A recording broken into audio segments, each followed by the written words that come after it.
ಪ್ರೇಯಸಿಗಾಗಿ ಚಿನ್ನ ಖರೀದಿಸಲು ಹಣ ಕದ್ದ ಆರೋಪಿ ಬಂಧನ.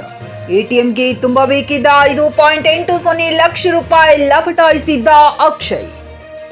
ಪ್ರೇಯಸಿಗೆ ಬಂಗಾರದ ಉಡುಗೊರೆ ನೀಡಲು ಎಟಿಎಂಗಳಿಗೆ ಹಣ ತುಂಬುವ ಕೆಲಸಕ್ಕಿದ್ದ ಯುವಕನೋರ್ವ ಎಟಿಎಂಗೆ ಹಣ ತುಂಬದೆ ಲಪಟಾಯಿಸಿ ಇದೀಗ ಜೈಲು ಪಾಲಾಗಿರುವ ಘಟನೆ ಹುಣಸೂರು ತಾಲೂಕಿನ ಗದ್ದಿಗೆ ಗ್ರಾಮದಲ್ಲಿ ನಡೆದಿದೆ.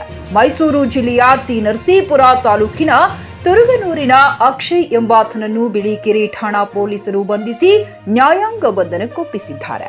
ಮೈಸೂರಿನ ಟಿಎಲ್ ಎಂಟರ್ಪ್ರೈಸಸ್ನಲ್ಲಿ ಕೆಲಸಕ್ಕಿದ್ದ ಅಕ್ಷಯ್ಗೆ ಕಂಪನಿಯವರು ಜಿಲ್ಲೆಯ ವಿವಿಧ 16 ಎಟಿಎಂಗಳಿಗೆ ಹಣ ತುಂಬುವ ಕೆಲಸವನ್ನ ನೀಡಿದ್ದರು.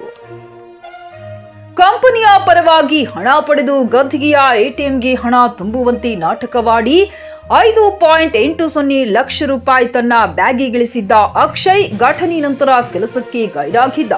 ಎಟಿಎಂಗೆ ಹಣ ತುಂಬದ ಬಗ್ಗೆ ಏಜೆನ್ಸಿಯವರಿಗೆ ಬ್ಯಾಂಕ್ನಿಂದ ಮಾಹಿತಿ ನೀಡಿದ್ದರು. ಈ ಬಗ್ಗೆ ಅನುಮಾನಗೊಂಡ ಕಂಪನಿಯವರು ಸಿಸಿ ಕ್ಯಾಮೆರಾವನ್ನ ಪರಿಶೀಲಿಸಿದ ವೇಳೆ ಹಣ ತುಂಬದೆ ತನ್ನ ಬ್ಯಾಗಿನಲ್ಲಿ ಹಾಕಿಕೊಂಡ ದೃಶ್ಯ ಸೆರೆಯಾಗಿತ್ತು. ಗಾಬರಿಗೊಂಡ ಕಂಪನಿ ವ್ಯವಸ್ಥಾಪಕರು ಬಿಳಿಕೆರೆ ಠಾಣೆಯಲ್ಲಿ ದೂರು ದಾಖಲಿಸಿದ್ದ ಮೇರೆಗೆ ಪ್ರಕರಣ ದಾಖಲಿಸಿಕೊಂಡ ಪೊಲೀಸರು ಅಕ್ಷಯ್ನ ಮೊಬೈಲ್ ಜಾಡು ಹಿಡಿದು ತುರುಗನೂರಿಗೆ ತೆರಳಿದ ವೇಳೆ ಪಕ್ಕದ ಗ್ರಾಮದಲ್ಲಿ ಸ್ನೇಹಿತರೊಂದಿಗೆ ಪಾರ್ಟಿಯಲ್ಲಿ ಗುಂಡೇರಿಸುತ್ತಿದ್ದ ವೇಳೆಗೆ ವಶಕ್ಕೆ ಪಡೆಯಲು ಮುಂದಾಗುತ್ತಿದ್ದಂತೆ ಮಾತಿನ ಚಕಮಕಿ ನಡೆದಿದೆ. ಈ ವೇಳೆ ಪೊಲೀಸರ ಎಚ್ಚರಿಕೆಯಿಂದ ಪಾರ್ಟಿಯಲ್ಲಿ ತೊಡಗಿದ್ದ ಇತರರು ಜಾಗ ಖಾಲಿ ಮಾಡಿದ್ದಾರೆ. ಅಕ್ಷಯ್ನನ್ನು ವಶಕ್ಕೆ ಪಡೆದು ವಿಚಾರಣೆ ನಡೆಸಿದ ವೇಳೆ ತನ್ನ ಪ್ರೇಯಸಿ ತೇಜಸ್ವಿನಿ ಎಂಬಾಕೆಗೆ ಚಿನ್ನ ಖರೀದಿಸಿದ್ದ ಬಗ್ಗೆ ಮಾಹಿತಿ ನೀಡಿದ್ದಾನೆ.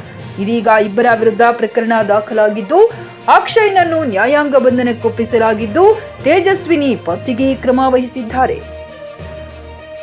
Bureau report, JK news Kannada, Hunsur. ಗ್ರಾಹಕರ ಸ್ಯಾಟಿಸ್ಫ್ಯಾಕ್ಷನ್ ನಲ್ಲಿ ನಂಬರ್ 1 ತೃಪ್ತಿ ದರದಾಯಕ ಶೋರೂಮ್ ನಿಮ್ಮ ಎಸ್ಪಿ ಟಿವಿಎಸ್ ಶೋರೂಮ್ ನಿಮಗಾಗಿ ತಂದಿದೆ ಹೊಸ ಮಾಡೆಲ್ಗಳ ಹೊಸ ಬೈಕ್ಗಳು. ರೈತರಿಗಾಗಿ ಅನುಕೂಲವಾಗಿರುವ ಸೂಪರ್ ಎಕ್ಸೆಲ್ ಕೂಡ ಲಭ್ಯ. ಹಾಗಿದ್ರೆ ಹಿಂದೆ ಭೇಟಿ ನೀಡಿ ಎಸ್ಪಿ ಟಿವಿಎಸ್ ಶೋರೂಮ್ ಮಾಲೀಕರು ಲೋಕೇಶ್ ಆರ್ಜಿ. ಹೆಚ್ಚಿನ ಮಾಹಿತಿಗಾಗಿ ಸಂಪರ್ಕಿಸಿ 8494951009, ನಾಗಲಕ್ಷ್ಮಿ ದಾಬಾ ಹತ್ತಿರ, Gulbarga. Coat pant, sherwani, suiting, shirting, sari, dress material ಹಾಗೂ ಮದುವೆ ಸಮಾರಂಭಗಳ ಎಲ್ಲಾ ತರಹದ ಬಟ್ಟೆಗಳು ಹೋಲ್ಸೇಲ್ ದರದಲ್ಲಿ ಲಭ್ಯ. ಹಾಗಿದ್ರೆ ಎಂದೇ ಭೇಟಿ ನೀಡಿ ಆರ್ಕೆ ಫ್ಯಾಷನ್ ಕಲೆಕ್ಷನ್, ಬಸ್ ನಿಲ್ದಾಣ ಎದುರುಗಡೆ, ಹುಮ್ನಾಬಾದ್. ಹೆಚ್ಚಿನ ಮಾಹಿತಿಗಾಗಿ ಸಂಪರ್ಕಿಸಿ 8660601957.